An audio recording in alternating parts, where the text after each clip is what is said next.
Hi guys, if you haven't done it yet, go ahead and subscribe to our channel. And if you like this video, give it a thumbs up. Yeah.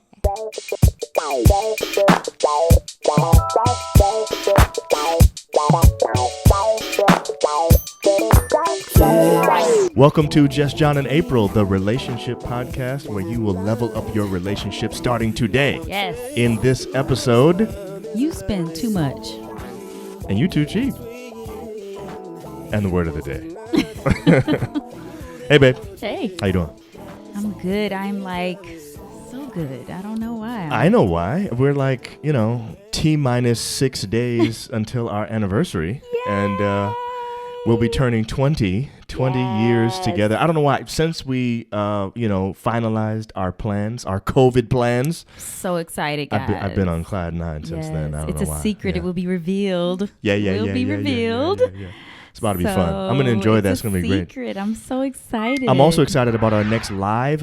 This upcoming Wednesday at 9 o'clock. We always do our lives on Wednesday. Ask John and April Live. We're going to do a special 20th anniversary. Special, I guess you want to call it. So that's our show. Y'all Will be special have next to join week. us. It's going to be so fun. We're trying to plan something It's gonna be big so that it'll fun. be better than usual. And hopefully, if you haven't come to one of our lives yet, start putting it on your calendar. Wednesdays at 9 o'clock Eastern. We get on here and we just have a lot of fun. We interact with the audience and everything. It's always great. It's great. I love looking it. forward to that too. Yeah. So today, I should say, well, whatever it is, you might be watching it tonight. Tonight's episode is about something that's very important, I think, during this time of year. This is Christmas season. Today is the 9th. No, it's the 11th. That's right. It's your mother's birthday. Happy birthday, Mom. Happy birthday, Mom. So today's the 11th. We are close to Christmas. This is like the home stretch where you need to be ordering your stuff, especially if you're getting it online, in order to get it in time. You're looking at all these things that'll say, delivers before Christmas, stuff like that, or whatever. You're excited about it. Yeah. So everybody's shopping during this time. And I think there are some couples who are probably going through some things. We actually got a question from somebody asking specifically about what happens when you and your spouse don't really agree on how to spend money. And I think that's coming up because right now everybody's spending. Spending This is a lot, Christmas I'm time. sure. It's time to and, spend. And it's like online spending, I feel like you spend more. Sometimes I think you do. I do Sometimes because it's easier just to click like that. it is. And you've got all these great deals.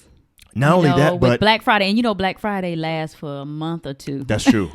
but like when you're at the store and you swipe your card, it at least feels like something happened.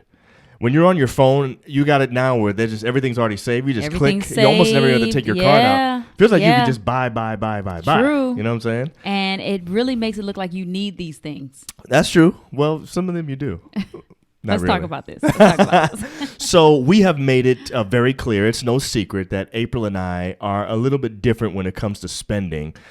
April leans on the side of being frugal, and I lean on the side of being a little bit more of a spender. Now, I think what saved us and what's helped us may be something that we can share with you guys as viewers in terms of a way in which you can come together as a couple, and that is I like to really plan out my spending. Yes, he does. And I like to get the best possible deal that I can. And sometimes I even sell things to get the stuff that I want because I recognized a long time ago, this is not going to work between us if every time I buy something, my wife is extremely anxious about the fact that I'm about to buy something. Yes. So that's important. And I think it has helped because, doing something like, selling things to get the money or taking your time, waiting for the deal to come. Yeah. That's good. Yeah. I appreciate that. But that doesn't mean I still don't, Get anxious. That's true. So here's what I want to talk about as far as this is concerned. I don't think we've ever talked about this aspect of this on our show. Okay. And that is, I believe that there are aspects of the frugal person's perspective and aspects of the spender's perspective that need to be considered in this situation. Yes. I don't think that either of us has the ability to look down on the other one and be guilt-free. You know what I'm saying? Yeah. And I do believe that we've grown in this area. I do too. And learn from each other and Yes. can take from it. So, I don't get as anxious as I did before. Right. So I agree. Yeah. Okay. But our philosophies are different. Your philosophy is what when it comes to money? I just feel like if you don't have to have it, you know what I'm saying? Like, Or I can just, I guess, because I'm just not thinking about it. It's like I got my phone, I got my computer, I have the things that I need. Right. I want to spend money on food because I like food, Right. so I Yeah. will say, and you got to have the money for the food or whatever. Right. And when I'm going, I guess I just don't think about it. Like, Yeah. if I can fit all my clothes, Mm-hmm. I mean, and I do like new things. I like nice things. I like clothes and shoes and, products. I Yes, do. that's true. But You what do. I'll do is I'll go in the store and I will go to a store and I will have, let's say I go to a hair store or whatever. Yes. And I'll have all these products in my cart or in my little basket. And at the end, I'm going to put everything back and just get one. Right. You walk around what in I'm the store with saying? all that stuff I in there. do, because I And look then put at it back. It's like my brain begins to process that this little bottle is $22. I don't need this. I mean, this gonna be gone in a couple weeks. $22. Let me think about that. And I don't like that I'm like that either. Why? I don't, because That I'm helps talking to about balance us out sometimes. perfectly. You Well, know what I'm saying? sometimes because I want to have certain things like good products and things like that for my skin But you and my can't bring hair. you can't bring yourself to I spend just the money can't on bring myself to spend $44 for a little bottle like this. And it says, people say, oh, well, you only need a little dab, Right, and so right, it'll last right. 3 months Right, or whatever. right. But I don't know. I don't know what it is. So I don't know what it is. I guess my philosophy would be the exact opposite of that, which is if it's $44, all I'm going to do is figure out how to get that $45 to be able to get it, because this particular thing, whatever it is something that I'd like to have. I don't even necessarily have to need it.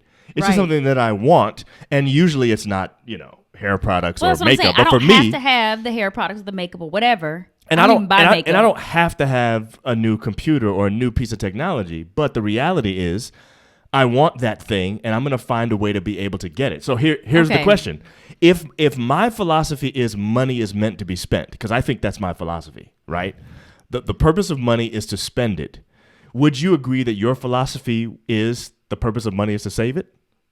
Yes. Okay. My purpose of money is to just have it and Just build have it up. Yes. Just build it up. Yes. Okay. So that And then so- eventually you can spend some of it. But I Right. don't like we've had huge savings before. Yes. I don't like when, and we still have some big savings Yes, that we but don't you touch. don't but like I'm you don't saying, like when our savings get down to below a certain amount where it's depleted. Yeah. I don't like that. Well, I'm with you in that I like to have savings as well, but eventually my reason for having it is to spend it. Like what I'm saying well, is, if it's I think short term savings, okay. But What- even that, I Here- don't here's want what here's what I'm even saying. Here's what I'm saying. I'm even saying then, I don't want to spend it. I'm saying that we agree in our philosophy on saving. We both believe do. in saving Yes, money, and we save. and we do it. Yes. But here's the point: Long term, short term, yes. the long-term savings that we have, the reason I'm glad to do it is because I know at some point we're going to spend that thing.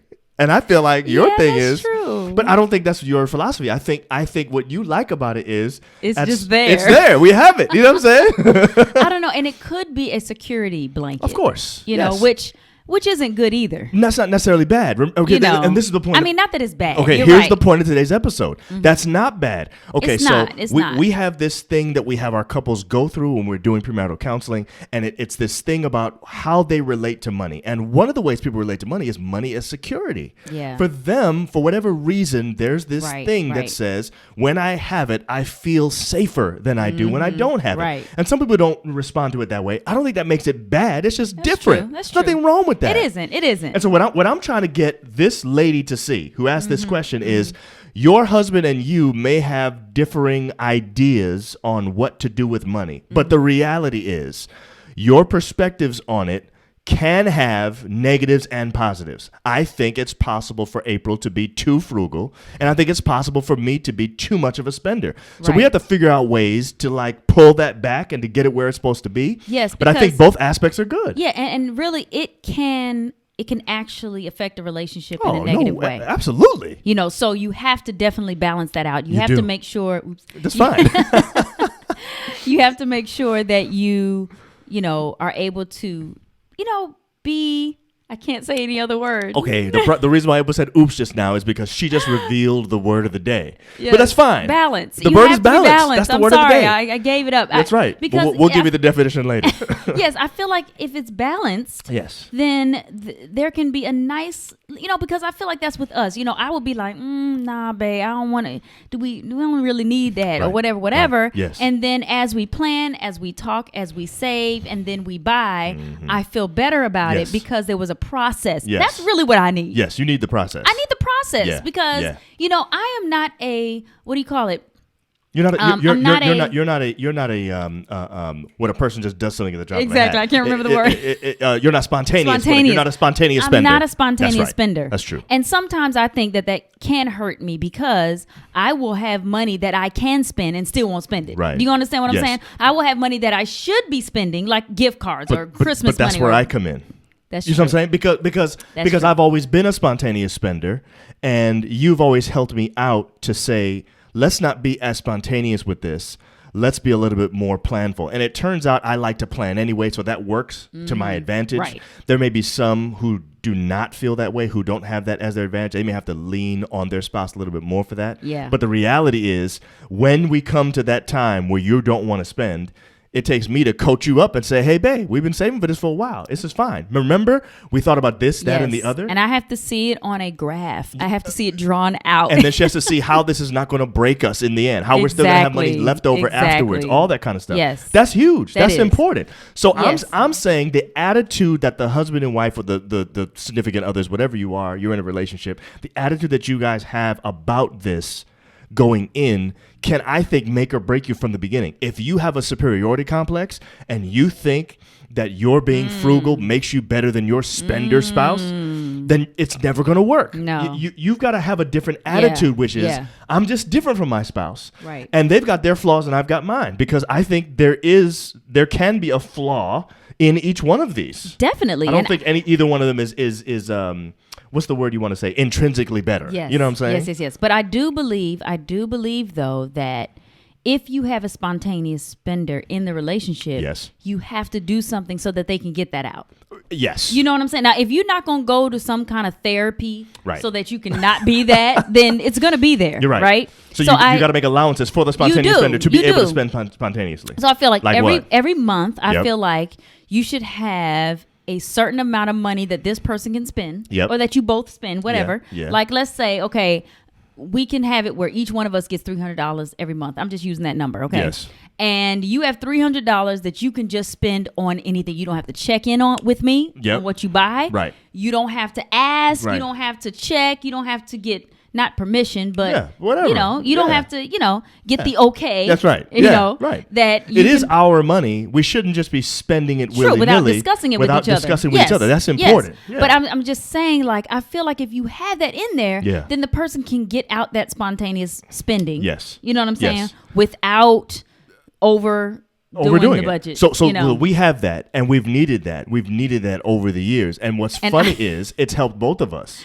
It has. Because it's helped me with my ability to spend spontaneously and not feel in any way encumbered or Right. or like I'm Hindered from being able to- yeah. Yes, and at the same time, what it's done for you is there have been times when, because you couldn't spend something, you end up having a bunch of My money just builds and it up. piles up. And then all of a sudden, we have something big that you want I'm to get, like, and you can get it. "Ooh," You know and what I'm saying? then we end up going in together on something big that we wanted. Exactly. Which is good. Right. And That I end up helps. being happy about that. But Yes. I guess, that works for both. It does. It works It out a does. lot. I think that's a good way to make it so that both parties can have that feeling of saving Yes. and that feeling of spending. Yes. So here's the other thing. I believe that communication is always key. Always. And so We know you have that. to start by Yeah. saying, I think admitting it is important. So one day April said to me, you know what, John, I think you're really a spender. And I was like, really? You think so? Because it's negative. You don't want to be called the spender in the relationship. Well, in our particular context, it felt negative. You know what I'm Right, saying? right. There was something about our I think orientation. that's any relationship, babe. Maybe you're right. It is, because when Maybe you're you're the right. spender, or you go spending up the money or whatever, yeah. nobody wants to be that one. I mean, I know that when we talk to other couples about stuff like this, that person's usually defending themselves. True. That's very Why? true. But, Because when you think about it, when you say I'm the frugal one, it's like, oh, very good. But that's the positive word. So I'm just saying. There are other times when people say, my spouse is really cheap.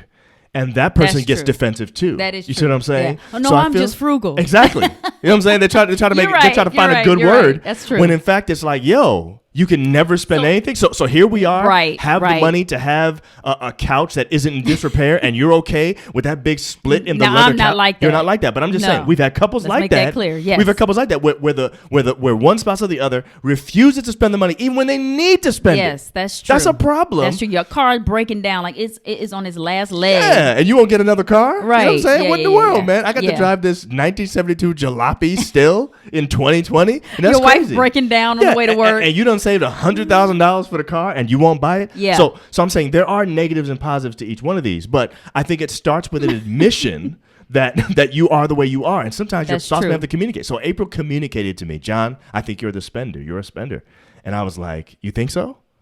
And she was like, yeah. And this is the thing. I feel like if you don't know that, if somebody doesn't tell you that, okay, like you have been living this life in your mind, lying to yourself that you are this frugal saver when you're really the spender. Right. And so I thought, telling him that would make it so that he's aware of it. That's what it is. So that when the time comes that he wants to do stuff like spontaneously spend, it's like, wait a minute, I'm the spender. I got to think first. Well, what happened? Not that you...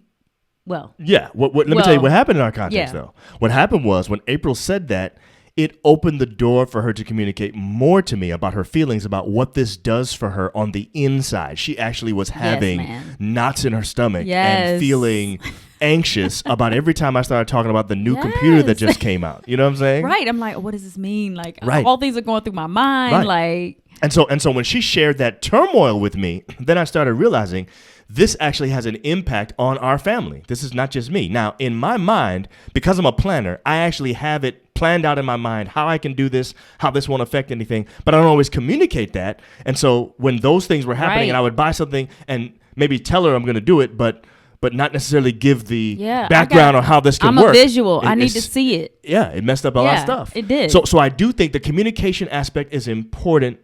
So you may need to give each other an allowance and say, here, you can spend this amount, and that gives you the ability to do your, spontaneous spending. And you may need to have these conversations. You know what I'm saying? Right. And if you don't have much money, you still need to give yourself some allowance to spend something. True. $20. $20, whatever it is. You know I can go out and get that hair product. That's right. For, $8. Yes, and get a couple of them. Right. But I can feel like I'm actually exchanging money for a product or something. Like some sometimes people that need helps that. people. That's right. Yeah. Exactly. Yeah. So it's okay, even if you don't have the money. That's right. It's like cathartic, Yeah. Anyway, so here's the thing. We're in Christmas season, and we don't want y'all breaking up over Christmas gifts and whether or not you spent too much or something like that. Sit down and have a conversation with each other. Decide on an amount that you're going to actually spend. And then let your spender spouse be the one to do all the clicking and all that stuff so they can get what they need out of this. Seriously, man. No, really. And this can be a great time for y'all. Some people like the searching, the finding, and all that stuff. It's like window shopping online. Which is, and let's say again, it is okay. It's nothing wrong with that. It's just these things have to be done in the right way, and you have to be considerate to the other person. That's because right. I think when you just, take up for yourself and say, no, but I'm not this, and, I'll never get nothing for myself. Right. There has to be a consideration to the other. I agree. Yes, all day, every day. So that leads us to our word of the day, because we talked earlier about the fact that neither one of you is better than the other one. Our word of the day is balance. Balance. You have to be balanced. We got several definitions of the word balance, but we chose this one. Which one is it, babe? Yes, a condition in which different elements are equal or in the correct proportion. Okay, this is very important. And I think that word proportion is what we really need to emphasize. That's what I'm talking about. So if you're a spender, that's okay as long as it's in the correct proportion. And if you are what you can spend. That's exactly right. If you are frugal or cheap, whatever you want to call it, that needs to be in correct proportion as well. Don't allow your wife to sit around on terrible furniture or to be, at the dining room table and your chair's about to break because y'all have a dining room set that's 40 years old. That's not a badge of honor. You know what I'm saying? There got to be some things in correct proportion. You know what I'm saying? So going to, IKEA instead of Haverty's. Right. I don't know. Maybe. You know what I'm saying? Maybe that's what you need in that situation. You can balance it out by saying, hey, how about we shop here? Right. And it might be cheaper. Yes. But, actually cheap. Now, there's some people that say we should just get it from Haverty's so that we can keep it for 20 years and then have to spend it again. That so is there's true. That too. Again, that's true. But when you this is about balance. But again, there are some times when you just don't have the money. That's true. Right? But you don't want to live in disgust. That's right. Okay? So you might have to go to Walmart. That's right. You might have to go to Target. That's only going to last a year. That's what I'm saying. Until you have the money to buy the try bigger your best thing. to hold it on as long as possible. Exactly. I'm just saying there are ways. There are ways. And I do believe that the frugal person can let up a little bit. And I think the spender can say, you know what, I'm going to pull back a little bit. I'm going to pump my brakes. I'm not going to be spending all the money up all the time. You know what I'm saying? That's what y'all need to have Putting people balance. on edge. That's right. Have balance in your relationship. Yes. And I think this Christmas season, you can actually get better. You can get stronger as a couple when it comes to the way that you spend, even though you have differing spending philosophies. I think it's okay. All right. Good way to end, babe. Good way to end. All right, y'all. See y'all next time. Bye, guys. Merry Christmas. Merry Christmas.